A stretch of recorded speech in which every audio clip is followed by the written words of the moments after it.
Moikka, mä oon Erika. Ja mä oon Anna-Riina. Me ollaan tutkijoita Suomen ympäristökeskuksessa ja tällä videolla me näytetään, miten muovipellettien seuranta rannoilla tehdään. Muovipelletit ovat muovituotteiden raaka-aineita. Ne ovat muodoltaan pyöreitä tai sylinterimäisiä, kooltaan noin 4 mm ja niitä on monenvärisiä. Valkoiset ja läpikuultavat muovipelletit muuttuvat auringon säteilyn vaikutuksesta kellertäviksi.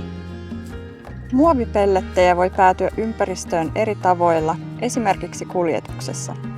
Vesistöön päädyttyään ne voivat kellua virtausten mukana pitkiäkin matkoja.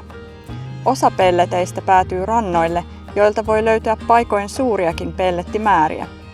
Muoviset pelletit säilyvät ympäristössä vuosisatoja.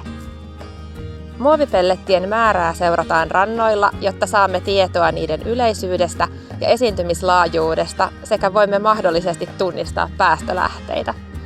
Esittelemme tässä menetelmän, joka soveltuu käytettäväksi Itämeren rannoilla. Pellettiseuranta tehdään hiekkarannoilla, joiden rantaviivan pituus on vähintään 100 metriä ja rannan syvyys vähintään 10 metriä. Rannan kaltevuus tulee olla loivaa tai kohtalaista ja mereen tulee olla esteetön pääsy. Seuranta tehdään aina samoilla rannoilla. Rannalta valitaan ja merkitään 100 metrin pätkä, jolla seurantatutkimus tehdään.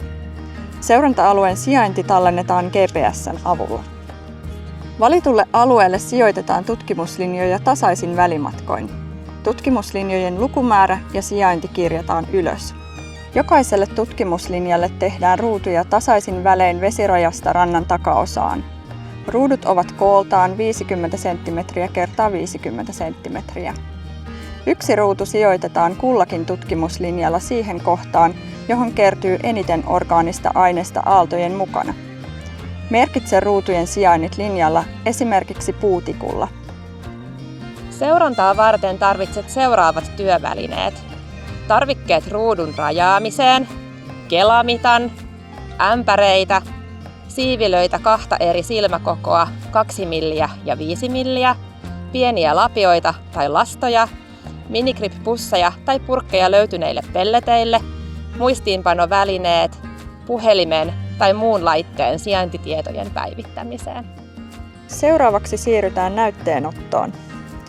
Jokainen näytteenottoruutu käsitellään erikseen.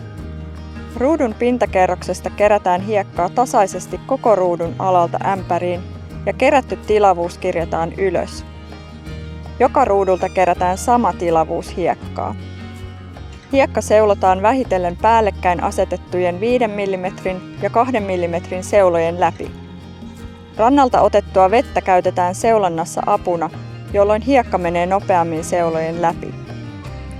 5 mm seulalle jäävät kappaleet, kuten kivet, levät tai roskat, huuhdellaan huolellisesti seulan yläpuolella niihin mahdollisesti kiinnittyneiden pellettien irrottamiseksi, minkä jälkeen ne poistetaan seulalta. Pelletit poimitaan käsin 2 mm seulalta talteen myöhempää laboratoriotutkimusta varten. Seulalle jäänyt loppumateriaali huuhdellaan merivedellä täytettyyn ämpäriin, jotta sinne mahdollisesti jääneet pelletit saadaan eroteltua niitä kelluttamalla.